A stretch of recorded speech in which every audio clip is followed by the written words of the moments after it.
Hello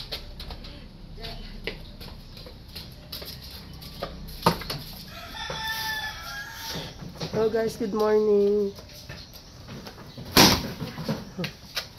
Talagang New Year na New Year pa. Naglilinis sila kahit maulan. Ayan na, may-ari. Yung may-ari, pinaglilinis ko ng kapaligiran. Hi guys! Kaway-kaway naman, may-ari ng bahay. Wah, lakas ng power. Ibili mo ako ng powerhouse. Magpapabili ako sa may-ari ng powerhouse. Okay. Ibili mo ako para lilinisin. Bibili kita powerhouse. Isang kondisyon. Hose? O power hose. Everyday bibidyo call tayo. Ayokong may makikitang maitim-itim. That's the deal. Huwag mo hulog, ma. Huwag. Diyan lang. Kasi pag umulan, sayang yung tubig ba. Nung yung kay Sir Jesse, hiniram ko yung powerhouse niya. Ang galing. Sige lang, linis ko lang dyan.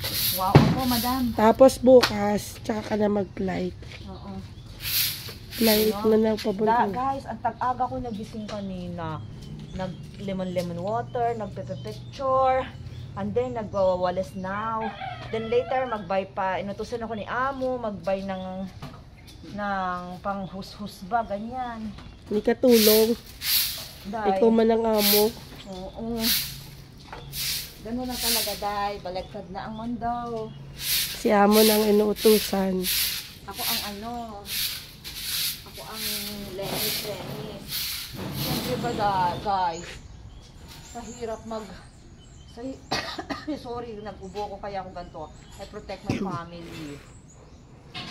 Alam nyo ba, guys, mahirap makapag-build ng kahit na maliit na bahay sa napakagandang lugar dito sa probinsya. Then, pag hindi mo siya alagaan, i-preserve, wala yung mangyari, hindi tatagal. Baka hindi pa tayo nakakaipon ng pang-renovation.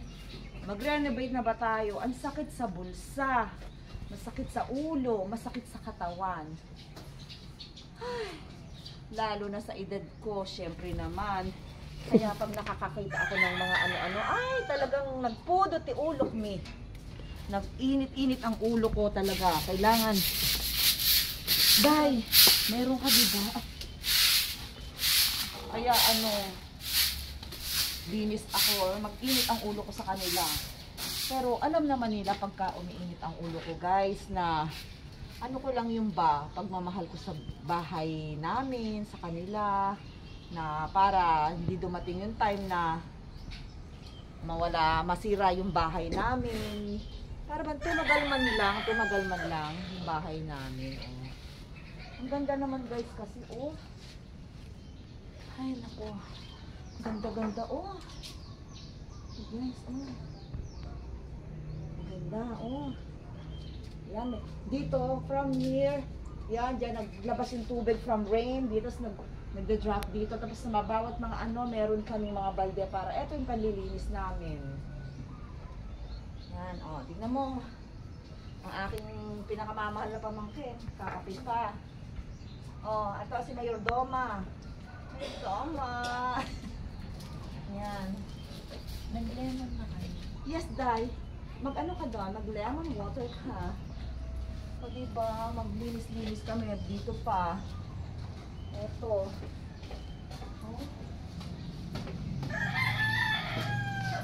Yan, dito.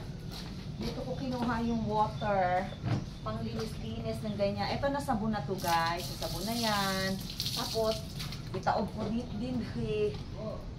dito para mamaya, pag siesta kami, malinis na yung aming table. Nasabon na yun. Diba?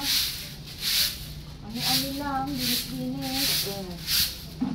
Ito talaga ang trabahong babaeng probinsyana. O, hindi ako nag-ano sa probinsyana, hindi nagsasabi ng magandang ano ha. Talaga yung typical na Pilipina from provinces, ganito ang ginagawa sa umaga. Ang unang-una, pagising sa umaga, magsuklay ng buhok, ganyan. Pero guys, hindi pa ako nagsuklay sa totoo lang, ganyan, oh. Ganyan. And then, magtapat sa lamin, maghugas ng mukha, magtapat sa lamin ba, magpulbo-pulbo. Tapos magsuot ng damit na, tapos, magsabi, inay, magandang umaga, itay, magandang umaga. Magwalis-walis ng ganyan, oh. Ganyan. Diba yung ganyan, oh. Ganyan ba? At pag may dadaan, maayong buntag, magandang umaga sa inyong tanan. Yan, tapos, kung maganda ang weather, itipunin ang basura doon sa isang lugar sa basura sa likod, then magsiga-siga, ganyan, magsiga. Magsiga, palaging nakaganyan. Ganun ba ang mga babaeng Pilipina, di ba? Ganun talaga. Sayang nga lang guys, this is my last day, this is my last morning here in Davao because